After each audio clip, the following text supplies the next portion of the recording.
Nunca pensé que esa noche cambiaría nuestras vidas para siempre. Éramos inseparables, yo, Clara y Sofía. Tres amigas que lo hacíamos todo juntas desde la infancia, compartíamos secretos, risas y, ocasionalmente, miedos. La idea de hacer algo espeluznante surgió de la nada, como muchas de nuestras locuras, y terminó siendo la peor decisión que tomamos en nuestra vida. Era una de esas noches oscuras de otoño, cuando la niebla lo envuelve todo, y la luna apenas se asoma tras las nubes densas. Nos habíamos reunido en la casa de Clara, una mansión antigua que perteneció a su familia por generaciones. Estaba alejada de la ciudad, al borde de un bosque lúgubre que se extendía hasta donde alcanzaba la vista. Se decía que su abuela había practicado algo parecido a la magia negra, pero nunca habíamos creído en esas historias, hasta esa noche. Sofía, siempre la más osada de nosotras, había sugerido algo más que simple diversión, invocar a un espíritu. Un viejo libro de hechizos que encontró en el ático de la casa de Clara parecía perfecto para lo que quería hacer. Al principio, lo tomamos como una broma, un juego tonto de adolescentes que buscan emociones fuertes. Pero algo en la manera en que Sofía insistió, en cómo el ambiente se volvió cada vez más tenso, me hizo dudar. A medianoche, nos sentamos en círculo en el desván de la casa, el lugar más tétrico de todos. Las ventanas estaban cubiertas de polvo, y el aire estaba cargado de una extraña humedad, a pesar de que no llovía afuera. Encendimos 3 velas y colocamos un espejo en el centro, como decía el libro. El espejo era clave, decía el hechizo, un portal entre nuestro mundo y el de los muertos. Sofía comenzó a leer en voz alta, su tono cada vez más sombrío. Las palabras en latín se deslizaron de su boca con una facilidad inquietante, como si no fuera la primera vez que las pronunciaba. Al principio, nada ocurrió. Nos miramos, esperando algún tipo de señal, pero el silencio se hizo tan pesado que podíamos escuchar nuestros propios corazones latir. De repente, las velas se apagaron solas. La temperatura en la habitación cayó en picada, y un frío cortante se instaló en nuestros huesos. En el espejo, empezamos a ver algo. Alguien.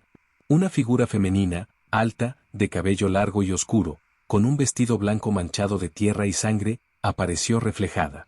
No era ninguna de nosotras. Estaba allí, en el cristal, mirándonos con ojos vacíos y oscuros. ¿Qué es eso?, susurré, pero Sofía no respondió. Estaba tan concentrada en el espejo que parecía hipnotizada. La figura sonrió, una sonrisa torcida y sin vida. Su mano, pálida y huesuda, emergió del espejo, atravesando el vidrio como si fuera agua. Sentí un nudo en el estómago cuando supe que algo muy malo estaba por suceder. Intenté retroceder, pero Sofía, como en trance, extendió su mano hacia la de aquella cosa. «No la toques», Clara le gritó, su voz quebrada por el miedo. Pero Sofía lo hizo. Y en ese instante, el espejo se rompió en 1000 pedazos, y la oscuridad de la habitación se hizo más densa, más sofocante. El suelo tembló. Y fue entonces cuando comenzaron los gritos. No eran nuestros gritos. Eran gritos de dolor, de sufrimiento, voces que venían de todas partes y de ninguna. Las paredes se agrietaron, y el aire se llenó de un hedor a muerte, a carne podrida. Sentí como algo invisible me empujaba, una fuerza que me mantenía pegada al suelo, incapaz de moverme. Sofía estaba en el suelo, temblando, su cuerpo convulsionándose como si una energía oscura la hubiera poseído. Intenté acercarme a ella, pero algo me detuvo. Vi que la figura en el espejo ahora estaba fuera. De pie junto a Sofía, su mano espectral sostenía su cabeza como si quisiera arrancarla. Los ojos de Sofía estaban en blanco, y su boca se movía, pero no salían palabras, solo susurros incomprensibles. Clara gritaba, su rostro pálido de terror. Yo no sabía qué hacer. Entonces, las luces parpadearon y la cosa que había salido del espejo se volvió hacia mí. Su rostro estaba demacrado, como si la piel se hubiera podrido en vida. Podía sentir su odio, su deseo de venganza por haber sido llamada. «Corre», susurró Clara, pero mis piernas no respondían. El ser avanzaba lentamente, como si disfrutara nuestro miedo. A medida que se acercaba, el frío se intensificaba, hasta que la sentí justo frente a mí. Su aliento, fétido y helado, me envolvió. «¿Por qué?», dijo, en una voz que no era ni humana ni viva. Antes de que pudiera tocarme, Clara se levantó, gritando con una mezcla de rabia y terror. Arrojó una de las velas hacia la criatura, pero atravesó su forma espectral, rebotando en el suelo. La figura no se inmutó. Con un movimiento violento, se abalanzó sobre Clara. Lo último que escuché fue su grito de agonía. La figura se desvaneció tan rápido como había aparecido. El espejo, ahora hecho trizas, parecía haber vuelto a su lugar, como si nada hubiera pasado. Pero Sofía estaba allí, inmóvil, su cuerpo sin vida en el suelo. Y Clara. Clara no estaba. Desaparecida. No había rastro de ella. Solo su sangre, que manchaba el suelo donde había estado de pie. Las autoridades dijeron que fue una tragedia inexplicable. Nadie creyó lo que realmente pasó. Pero yo lo sé. Yo lo viví. Y cada noche, después de esa, escucho susurros detrás de las paredes, veo sombras en los espejos. Sé que ella sigue aquí. Y sé que vendrá por mí también.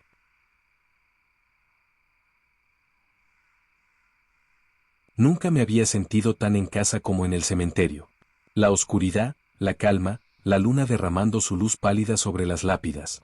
Era mi refugio, mi lugar donde podía ser realmente yo, sin máscaras. Mis amigos no entendían por qué prefería pasar las noches entre las tumbas, pero la verdad es que ahí encontraba una paz que no hallaba en ningún otro sitio. Una noche, mientras paseaba entre las lápidas, encontré una tumba diferente, una que no había notado antes. Era más reciente, la piedra aún no estaba desgastada por el tiempo. La placa llevaba un nombre, Sebastián, y una foto. Él era hermoso.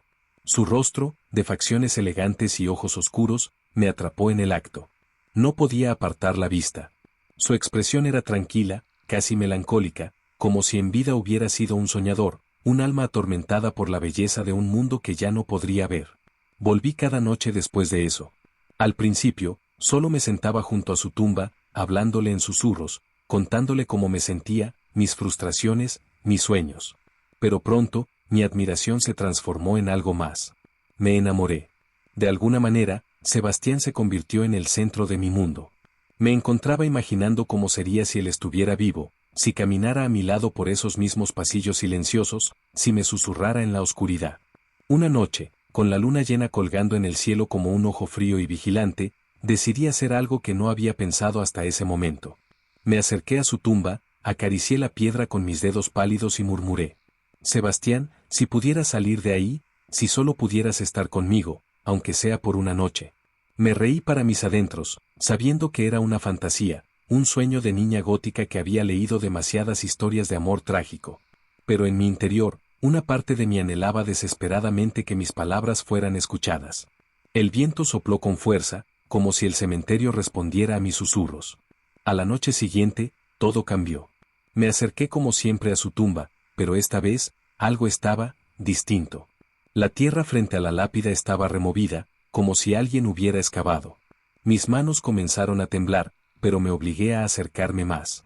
La placa de mármol estaba agrietada, como si algo hubiera empujado desde abajo. Mi corazón latía con fuerza. Y entonces lo vi. Una sombra alta y delgada se alzaba detrás de la lápida, emergiendo de la oscuridad misma. Al principio, pensé que era mi imaginación jugando conmigo, pero luego los detalles se volvieron más claros. Su rostro era pálido, más pálido de lo que imaginé posible, y esos ojos oscuros que había admirado en la foto ahora me miraban directamente. Sebastián estaba frente a mí, su expresión serena pero vacía, con un halo de decadencia que lo envolvía. ¿Tú, me llamaste? Su voz era un susurro, arrastrada como el viento que corría entre las lápidas.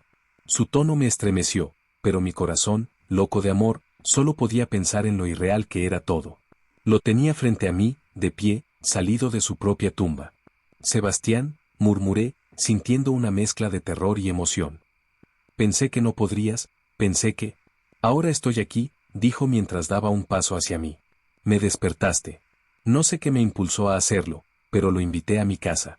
Tal vez fue la emoción de verlo, la fascinación mórbida que siempre había sentido por lo oscuro, o simplemente la soledad que me había envuelto durante tanto tiempo. Pero en ese momento, nada me pareció más perfecto. Él me pertenecía. Caminamos juntos por las calles desiertas, su presencia era como una sombra eterna pegada a la mía. Nadie lo veía más que yo, como si estuviera atrapado en mi propio mundo de tinieblas. Cuando llegamos a mi casa, el aire se sentía más pesado, denso, y una extraña sensación se apoderó de mí. Al cruzar la puerta, Sebastián comenzó a cambiar. Sus ojos, que antes me miraban con esa melancolía trágica, ahora eran vacíos, negros como el abismo. Su piel comenzó a agrietarse, a desprenderse en parches como papel quemado, revelando carne oscura y podrida debajo. Tú querías esto, ¿verdad? Dijo con una sonrisa torcida, su voz ahora mucho más grave, como si algo más estuviera hablando a través de él. Retrocedí aterrada. ¿Qué había hecho? No era el romántico ser que había imaginado, era algo más, algo que no pertenecía a este mundo, que no debería haber sido traído de vuelta. Traté de correr hacia la puerta, pero la cerró de golpe con una fuerza imposible. Nadie me deja, dijo mientras se acercaba más, su cuerpo descomponiéndose con cada paso que daba. No después de invitarme. El olor a muerte llenó la habitación. Podía oler la tumba en su piel, el hedor de la tierra húmeda, de carne putrefacta. Cuando intenté gritar, fue demasiado tarde. Sentí su mano fría y huesuda agarrar mi muñeca con una fuerza inhumana. No había escapatoria. No había marcha atrás. Ahora seremos uno, para siempre, susurró antes de que la oscuridad lo consumiera todo, llevándome con él al abismo de donde nunca debía haberlo sacado. Y en el frío de la noche, mientras el viento aullaba fuera de mi casa, el sonido de pasos arrastrándose volvía a resonar. Nunca pensé que el amor pudiera tener un precio tan oscuro, tan sangriento. Todo comenzó con mi fijación por Daniel. Lo observaba todos los días en la oficina, sus manos hábiles tecleando en su computadora, su sonrisa encantadora que hacía que el corazón me palpitara más rápido. Él era perfecto, pero inaccesible. Estaba casado, con una familia que parecían sacados de un cuento de hadas. Mientras yo, día tras día, me hundía en la desesperación de saber que nunca sería mía. No podía soportarlo más. Una noche, después de beber más vino de lo habitual, me encontré buscando soluciones, alternativas. Así fue como terminé en la consulta de Marina, una bruja que ofrecía hechizos de amor, pero no de los típicos. Estos eran rituales antiguos, oscuros, peligrosos.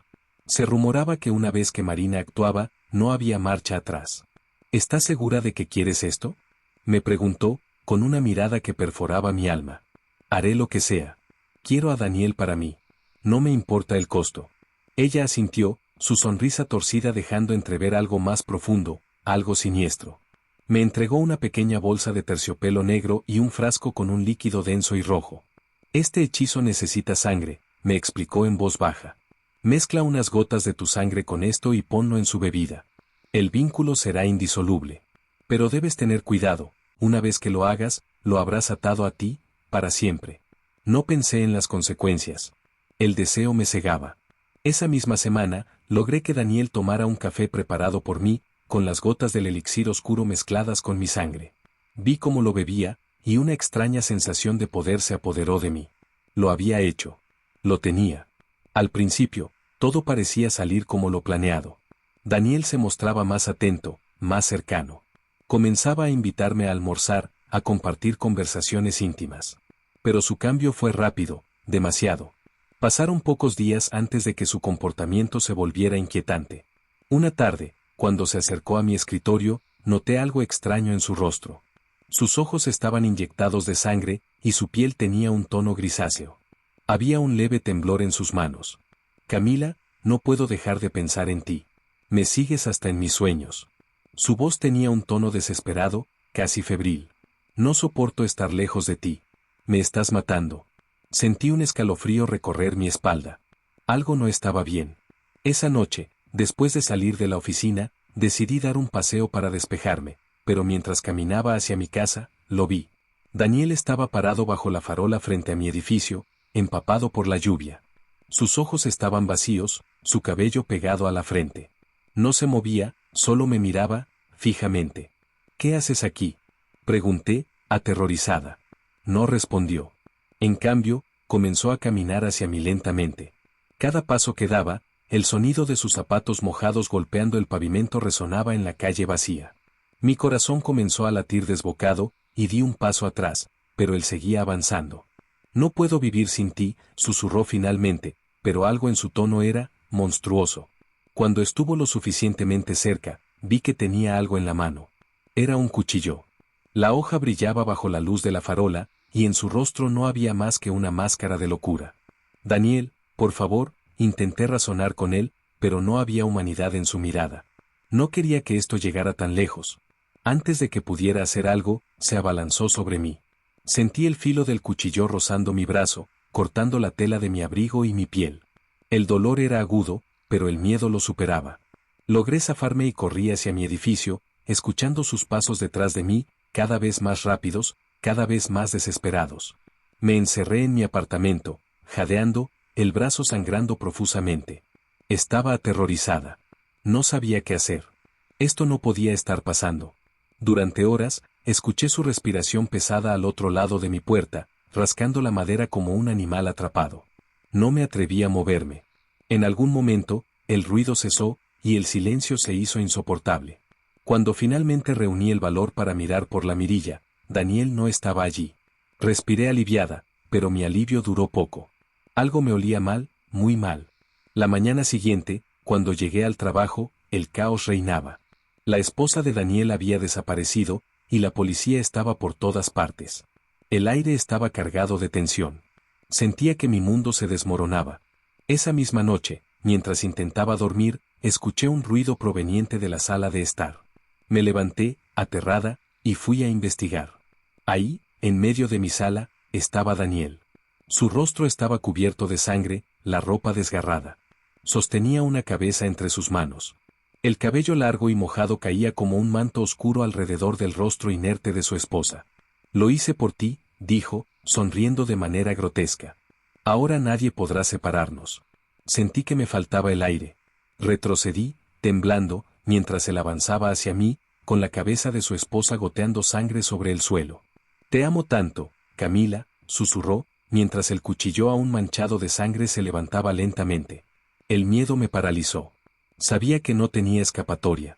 El precio del hechizo había sido sangre, pero no solo la suya.